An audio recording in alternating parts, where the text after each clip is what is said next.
Et voilà.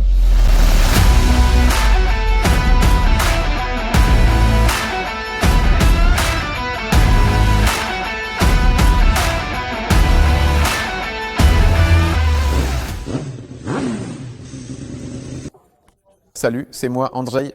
Étant donné que je suis une youtubeuse vendue, me voilà.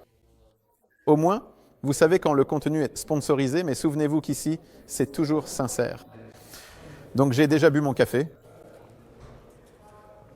Il est temps de se mettre au travail. Allez, venez, on va regarder cette multistrada. La voilà. Maintenant, comme une vraie youtubeuse, je peux m'arrêter et lire la fiche technique. Et la première chose, un moteur V4 à 90 degrés.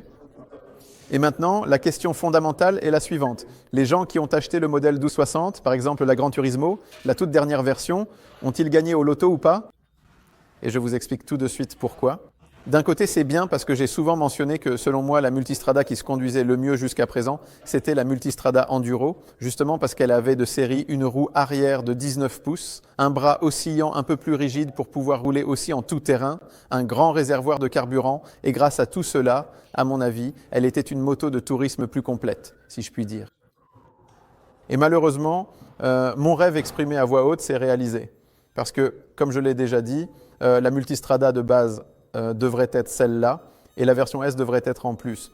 Mais maintenant, la multistrada de base, c'est en quelque sorte la multistrada enduro, car on ne peut plus acheter une moto qui a des roues de 17 pouces à l'avant et à l'arrière, et un bras oscillant unilatéral un peu emblématique.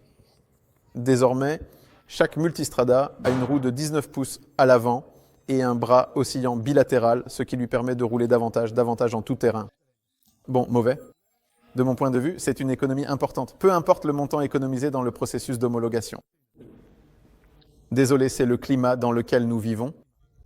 Toutes les réponses à nos questions viendront lors des premiers essais, parce que désolé, mais je ne crois pas que cette moto ne roulera pas mieux que la multistrada bicylindre. Donc à mon avis, les deux parties y gagnent.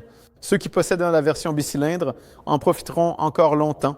Leur valeur ne devrait pas vraiment baisser. Et ceux qui veulent la moto la plus récente, la plus avancée, la plus performante, eh bien, il y aura la V4. Le moteur, il s'appelle Gran Turismo. Et maintenant, attention, un autre coup dur pour les Ducatisti. Le moteur n'a pas de système démodromique. Il utilise donc simplement des ressorts classiques et non pas ces petits bras qui poussent et ouvrent les soupapes. Qu'est-ce que cela signifie concrètement? Pour un utilisateur qui n'est pas excessivement attaché, disons, aux héritages historiques et aux conventions établies, cela signifie que cette moto peut parcourir beaucoup plus de kilomètres entre les intervalles d'entretien, car tout simplement, la distribution démodromique, même si elle est super sympa, permet d'avoir d'excellentes performances et donne aussi un son assez caractéristique à la moto, nécessite un entretien beaucoup plus fréquent, il faut surveiller, vérifier les jeux. Et ici, c'est la première fois que l'on jette un œil au moteur, c'est-à-dire en réalité aux soupapes, après 60 000 km. En tenant compte du nombre de kilomètres que, par exemple, moi je parcours en mode tourisme ou qu'un motard moyen parcourt, il est probable que nous ne regarderons jamais ces soupapes pendant toute la durée de notre utilisation. En plus, c'est ce que je pense. Quoi d'autre? En ce qui concerne les performances classiques, 170 chevaux au lieu de 160. Oui, c'était 160, personne ne m'a répondu. 127 Nm, donc des newtons. Il me semble que c'est un peu moins, mais bon, c'est évident parce qu'il y a 4 cylindres et non pas seulement 2. Ce qui est sûr, c'est que ce moteur sera beaucoup plus doux en ce qui concerne la délivrance de la puissance. Dans les dernières multistrada bicylindres, ce n'était déjà plus un problème. Cette moto était plutôt civilisée en bas, mais civilisée pour un énorme V. Ce moteur, à très bas régime, avait encore tendance à faire un peu tutu-tutu, à saccader légèrement. Il fallait faire attention pour qu'il fonctionne au mieux. Le mieux, c'était de rouler à partir de 3000 tours, tout simplement. Ici, ce problème n'existera pas. Ce sera assurément beaucoup plus fluide. Les choses amusantes concernant le moteur, par exemple, le moteur, ce sont par exemple les ailettes qui, normalement, chez Ducati et sur beaucoup de motos, servent à l'appui aérodynamique, alors qu'ici, elles servent à mieux refroidir le pilote. Et ces ailettes-là servent à mieux refroidir le moteur. Parce que la question est de savoir si elle va chauffer autant que la précédente, ou peut-être, heureusement, moins. Peut-être que grâce au fait qu'il y a plus de cylindres, le système de refroidissement est plus élaboré. Ce ne sera peut-être pas aussi catastrophique, car tous ceux qui ont roulé en multistrada, surtout en version enduro, savent que par une journée très chaude, c'est tout simplement un vrai cauchemar. Un autre point qui suscite la controverse, ou plutôt, il me semble que ce n'est même plus vraiment controversé, car c'était un petit choc au début, mais tout le monde commence à s'y faire peu à peu. Quelque chose qui n'est pas très esthétique, mais qui, à mon avis, sera assez pratique, le radar. Il y en a un à l'avant et un à l'arrière. Pour l'instant, il ne sert en réalité qu'à gérer le régulateur de vitesse adaptatif. C'est-à-dire qu'on règle la distance souhaitée par rapport au véhicule devant, et la moto s'approche ou s'éloigne en conséquence. Si quelqu'un freine devant nous, la moto freinera toute seule.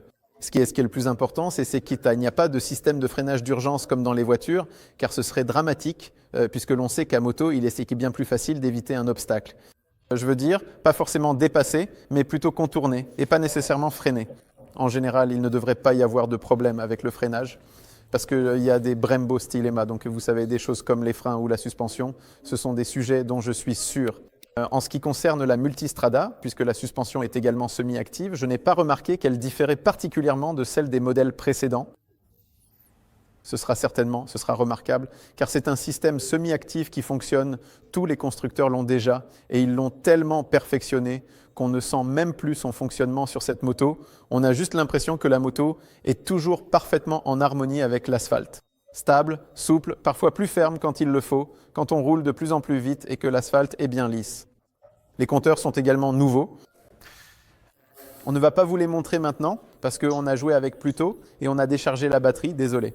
Donc, si vous achetez une multistrada et que vous la gardez dans votre garage, souvenez-vous de ne pas trop jouer avec les compteurs, juste pour montrer à vos amis comment tout fonctionne. Ils sont sympas, neufs, avec une meilleure résolution et surtout, ils affichent aussi, par exemple, l'image de la navigation. Et oh, il y a quelque chose ici. Allez, je vais te montrer. Un compartiment de rangement que vous ne pouvez pas vraiment ouvrir à l'endroit prévu car vous risquez de vous casser le doigt.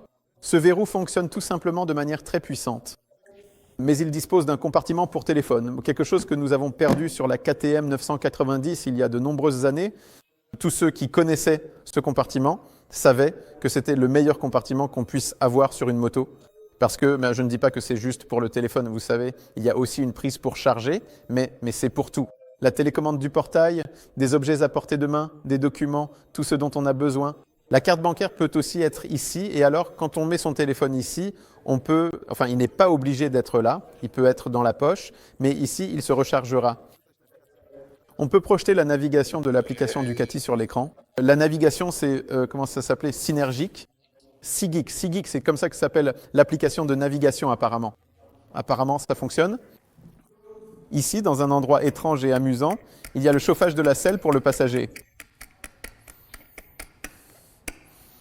Et c'est tout. Et ici, viens, je vais te montrer le deuxième radar, qui à mon avis est même plus important que celui de l'avant, parce qu'il active les voyants d'avertissement installés ici dans les rétroviseurs si quelque chose se trouve dans l'angle mort. Quand je roule à moto, je me suis déjà habitué au fait que lorsque je change de voie, je dois toujours tourner un peu la tête pour vérifier s'il n'y a rien dans l'angle mort. Et ici, nous aurons ces voyants de contrôle. C'est à mon avis une solution vraiment, vraiment très sympa. Qu'est-ce que je peux dire d'autre? Je peux parler de la crappe qui est sympa à avoir, mais qui ne fait absolument aucun bruit, car les nouvelles normes d'émission de gaz d'échappement, mais aussi de bruit et tout le reste, font que la crappe est très jolie. Il est plus léger qu'un échappement traditionnel, mais ne vous attendez pas ici à un son spectaculaire. Pour être une youtubeuse exhaustive sur le sujet, je dois dire que le réservoir fait 22 litres. Celui-là faisait 24, non? Le Vanduro avait 24 litres. Voilà, et sur le SC, il en avait 18, 19. Vous voyez, c'est un petit équilibre, comme ça. Ce qui est un peu triste, c'est qu'on ne peut commander la moto qu'avec un seul jeu de roues. Enfin, je veux dire, non, les roues peuvent être différentes. Elles peuvent être en aluminium ou à rayons, si on compte rouler plus en tout-terrain, mais on ne peut pas acheter tout de suite des pneus à crampons. De toute façon, on achète généralement les pneus à crampons plus tard, parce que, je ne sais pas en fait. Chacun achète comme il veut, quoi qu'il en soit, on achète la moto avec ces pneus-là, et il faut acheter les pneus à crampons séparément. Ce qui est important, c'est que sur le modèle précédent, les clignotants étaient ici. Les protège-mains ont ceci de particulier que, peu importe leur qualité, sur une moto aussi lourde, si votre machine tombe, même juste sur un parking ou autre, peu importe le matériau des protège-mains, sur des motos lourdes qui pèsent bien plus de 200 kg comme celle-ci, tous les modèles Adventure, les protège-mains finissent généralement par céder.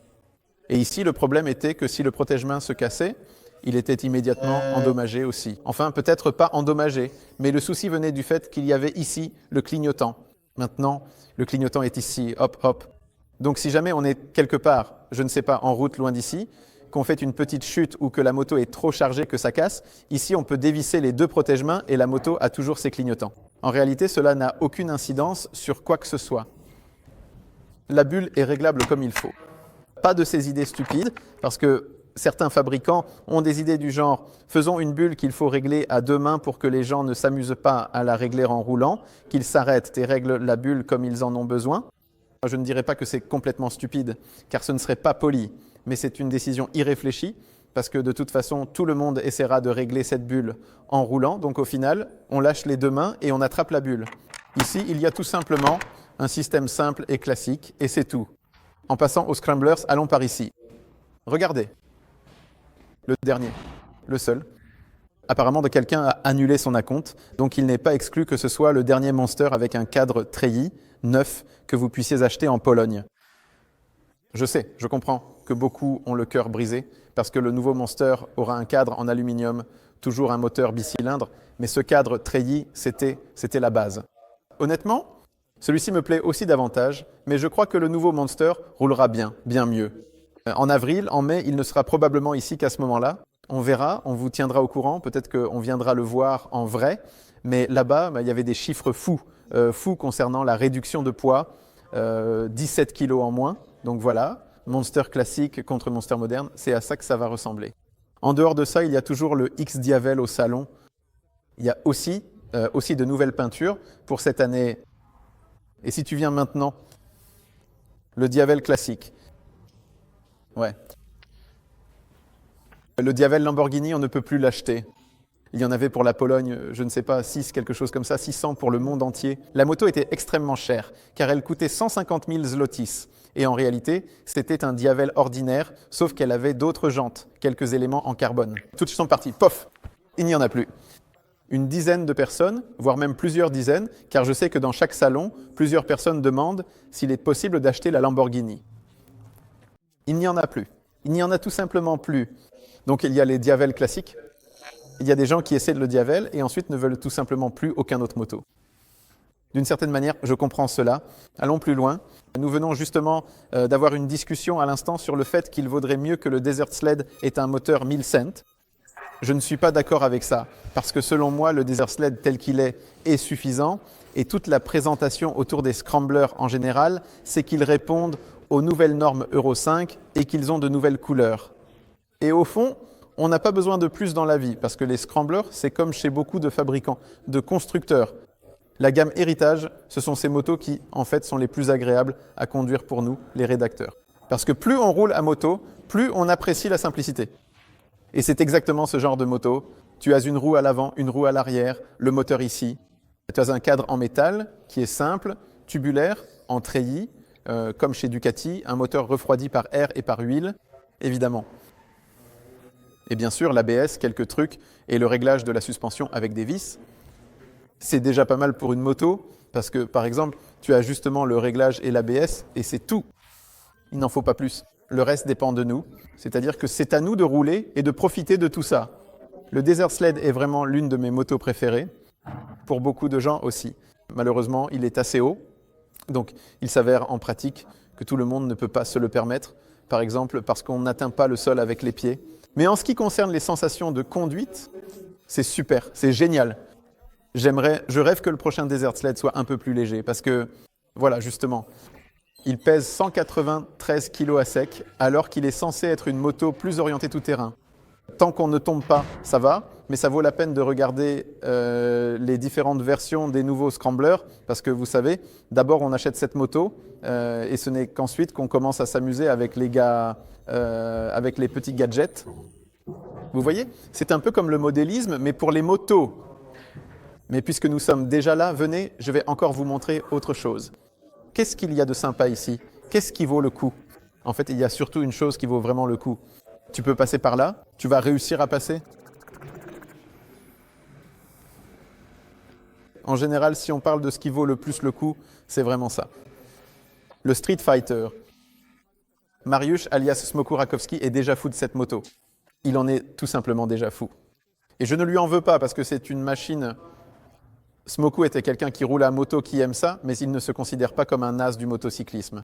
De temps en temps, il va sur circuit, mais il sait aussi très bien qu'il n'y battra pas de record du tour, qu'il ne va pas se mesurer aux autres. Il a juste envie d'y aller et d'en profiter. Et cette moto, je l'ai déjà dit, et je crois que je l'ai aussi écrit, selon moi, c'est l'une des meilleures motos que Ducati ait jamais créées, parce que c'est un V4 issu de la Panigale, le cadre vient aussi de la Panigale, donc cette moto est très souple, très légère, elle se manie et se penche très facilement. Elle a une suspension semi-active, la version S. Celle-ci a une suspension classique à réglage manuel, mais personne ne l'achète parce qu'elle est trop bon marché, évidemment.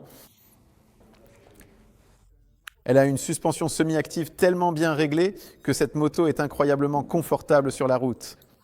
Elle roule vraiment comme un vieux canapé si on la règle en mode souple. Jusqu'à 6000 tours, elle est super douce. Je m'attends à ce que la Multistrada soit pareille. Ensuite, ça commence à devenir oulala, et si tu dépasses 10 000 tours, c'est la fin du monde.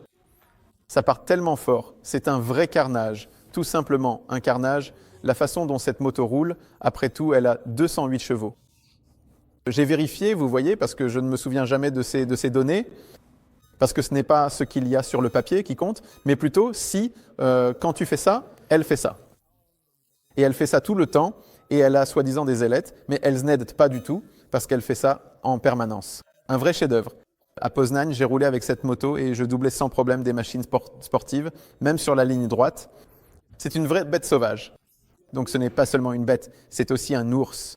Quand tu veux, c'est un ours, et quand tu veux, c'est une bête sauvage. Alors venez jouer avec la Multistrada et achetez-vous un Street Fighter. Tu peux aussi installer une bulle, ce sera plus touristique. Trunk, ces choses. Non, mais sérieusement, je peux dire objectivement que ces Ducati sont cool. Elles étaient bicylindres. Super, super, bravo, bravo, bravo. Mais la Panigale V4 a déjà montré que bravo, bravo, bravo, c'était ça. Et maintenant, nous avons besoin de quelque chose qui le fera. Les temps changent. Il faut aller de l'avant. Nous avons besoin de plus de cylindres, et ainsi de suite. Les Ducati qui ont plus de cylindres, qui ont un V4 et non un V2, nous prouvent que c'est la bonne direction.